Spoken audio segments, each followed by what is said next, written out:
Pernah nggak perkutut sudah diberi pakan bagus, sangkar bagus, bahkan rutin dirawat, tapi tetap saja tidak mau manggung? Kalau pernah, jangan buru-buru menyalahkan burungnya. Bisa jadi bukan perkututnya yang bermasalah. Mungkin ada rawatan kecil yang selama ini kita lewatkan, padahal pengaruhnya besar sekali untuk kesehatan, kenyamanan, dan mental burung. Perkutut itu bukan burung yang harus dipaksa bunyi.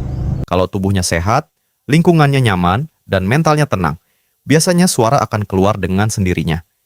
Di video ini, Sudut Perkutut akan membahas 5 rawatan harian sederhana agar perkutut lebih sehat, lebih nyaman, dan lebih rajin manggung.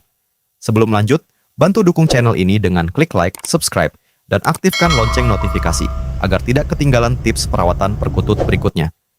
Dukungan kecil dari teman-teman sangat berarti supaya channel ini terus berbagi manfaat untuk sesama penghobi.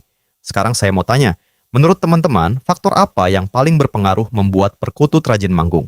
Apakah pakan, jemur, mandi, kebersihan sangkar, atau vitamin? Tulis jawaban teman-teman di kolom komentar. Sekalian sebutkan juga dari daerah mana Anda menonton, supaya kita tahu Sobat Sudut Perkutut hadir dari kota mana saja. Oke, tanpa basa-basi lagi, sekarang kita masuk ke pembahasannya. Simak baik-baik karena poin-poin ini sederhana, tapi kalau dilakukan dengan konsisten, hasilnya bisa terasa pada perkutut kesayangan teman-teman. Pertama, yang harus dilakukan adalah memperhatikan pakan utama perkutut. Pakan bukan sekadar membuat burung kenyang, pakan adalah dasar dari kesehatan perkutut. Banyak orang berpikir, perkutut cukup diberi biji-bijian saja. Memang benar, perkutut termasuk burung yang mudah dirawat, tapi kualitas pakan tetap tidak boleh asal-asalan. Kalau ingin kondisi burung stabil, gunakan pakan kemasan bermerek yang memang dibuat untuk perkutut. Biasanya, pakan seperti ini sudah berisi campuran biji-bijian, vitamin, madu, atau rempah tertentu yang membantu menjaga stamina burung. Pakan kiloan biasa juga boleh digunakan, tetapi umumnya hanya berisi campuran biji-bijian murni. Kandungan tambahannya belum tentu lengkap. Perkutut yang staminanya turun biasanya terlihat kurang aktif. Dia lebih banyak diam, jarang manggung, gerakannya tidak segar, dan kadang bulunya terlihat kurang rapi.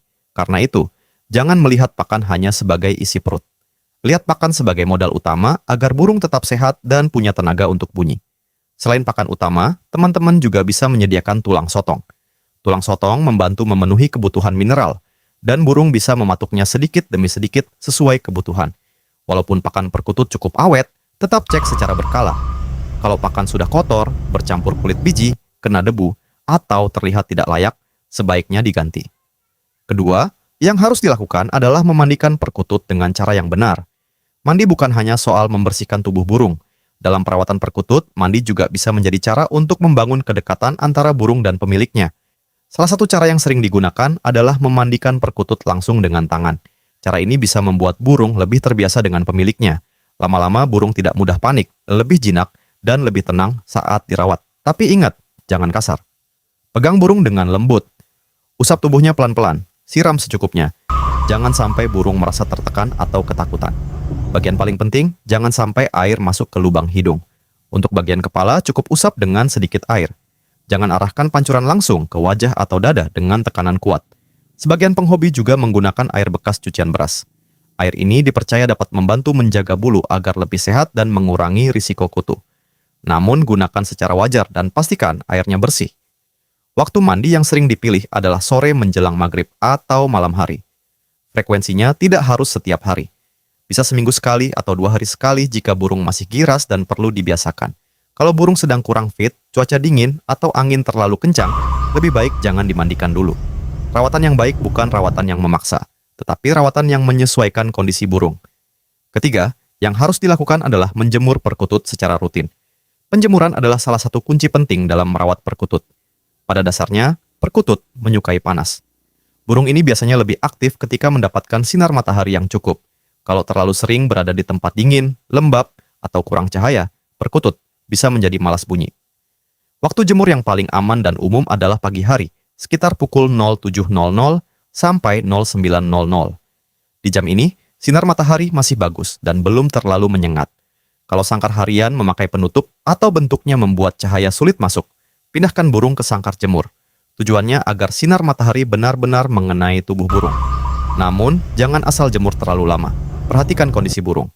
Kalau burung mulai membuka paruh, gelisah, sering turun ke dasar sangkar, atau terlihat kepanasan, segera pindahkan ke tempat teduh. Sebagian penghobi juga menjemur lagi setelah siang ketika panas sudah lebih bersahabat. Tapi ini harus disesuaikan dengan daerah masing-masing. Panas di pesisir, dataran tinggi, kota besar, dan pedesaan tentu berbeda. Intinya, perkutut memang suka panas, tetapi bukan berarti harus dijemur berlebihan. Jemur yang tepat membantu menjaga stamina, membuat tubuh burung lebih segar, dan mendukung mentalnya agar lebih percaya diri untuk manggung. Keempat, yang harus dilakukan adalah menjaga kebersihan sangkar secukupnya. Sangkar yang bersih penting untuk kesehatan burung, tapi dalam perawatan perkutut, kebersihan sangkar juga perlu dipahami dengan bijak. Ada penghobi yang membersihkan sangkar setiap hari. Ada juga yang tidak terlalu sering membersihkan karena percaya aroma kotoran sendiri bisa membuat perkutut merasa berada di wilayahnya. Dalam perawatan sederhana, sangkar tidak harus dibersihkan setiap hari. Kotoran perkutut biasanya tidak terlalu bau sehingga membersihkan sekitar 3 hari sekali masih cukup. Namun, jangan salah paham. Ini bukan berarti sangkar boleh dibiarkan jorok. Kotoran yang terlalu menumpuk tetap bisa mengganggu kesehatan, mengundang serangga, dan membuat burung tidak nyaman. Jadi, ambil jalan tengah. Jangan terlalu kotor, tapi juga tidak perlu terlalu steril setiap saat. Beberapa penghobi percaya, ketika burung masih mengenali aroma tempatnya sendiri, dia merasa lebih aman dan lebih percaya diri. Selain itu, kotoran juga bisa menjadi tanda kesehatan. Kalau tiba-tiba berbau tajam, terlalu encer, atau warnanya berubah drastis, bisa jadi burung sedang kurang fit. Jadi, membersihkan sangkar bukan hanya soal tampilan. Ini juga cara membaca kondisi perkutut. Kelima, yang harus dilakukan adalah menjaga stamina dengan vitamin dan tambahan pakan. Burung yang sehat belum tentu langsung rajin bunyi, tapi burung yang kurang sehat hampir pasti sulit manggung. Karena itu, stamina perkutut harus dijaga. Vitamin bisa diberikan sekitar 1-2 minggu sekali. Tidak perlu berlebihan. Tujuannya hanya membantu menjaga kondisi tubuh burung agar tetap stabil. Gunakan vitamin khusus burung atau jenis lain yang biasa dipakai penghobi, tetapi tetap ikuti takaran. Jangan berpikir semakin banyak semakin bagus. Pada burung, pemberian berlebihan justru bisa berdampak buruk. Selain vitamin, ada juga tambahan kacang hijau. Caranya, rendam kacang hijau dengan air panas agar lebih lunak dan mengembang. Setelah itu, berikan sedikit saja, misalnya 3 biji setiap hari atau 3 hari sekali, tergantung kebiasaan rawatan masing-masing. Namun ingat, tambahan seperti vitamin dan kacang hijau hanya pendukung. Dasarnya tetap pakan yang baik, air minum bersih, mandi yang tepat, jemur teratur, dan lingkungan yang nyaman. Kalau semua seimbang, perkutut punya peluang lebih besar untuk sehat, tenang, dan rajin bunyi. Kesimpulan, dari semua rawatan tadi, sebenarnya kuncinya ada pada konsistensi. Merawat perkutut tidak harus rumit. Tidak selalu harus mahal, tidak perlu terlalu banyak settingan aneh. Yang penting, pakan diperhatikan, air minum diganti, burung dijemur, mandi dilakukan sesuai kondisi, sangkar dijaga kebersihannya, dan stamina dibantu dengan vitamin seperlunya. Kelihatannya sederhana, tapi kalau dilakukan terus-menerus, hasilnya bisa terasa. Perkutut adalah burung yang peka terhadap kenyamanan.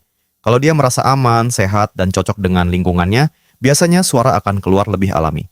Jadi, kalau perkutut teman-teman belum rajin bunyi, jangan langsung kecewa. Coba evaluasi satu persatu.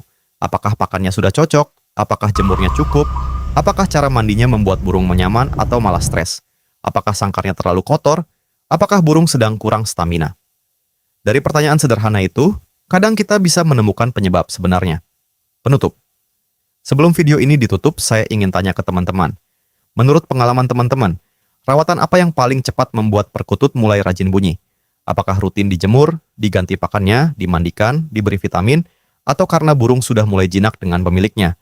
Tulis pengalaman teman-teman di kolom komentar. Siapa tahu cerita teman-teman bisa membantu penghobi lain yang sedang mengalami masalah yang sama. Jangan lupa tulis juga teman-teman nonton dari daerah mana. Apakah dari Jawa, Sumatera, Kalimantan, Sulawesi, Bali, Nusa Tenggara, Papua, atau daerah lainnya? Kita kumpulkan pecinta perkutut dari seluruh Indonesia di sudut perkutut.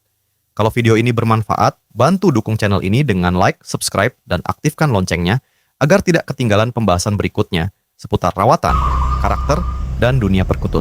Terima kasih sudah menonton. Salam santun, salam pecinta perkutut. Sampai jumpa di video sudut perkutut berikutnya.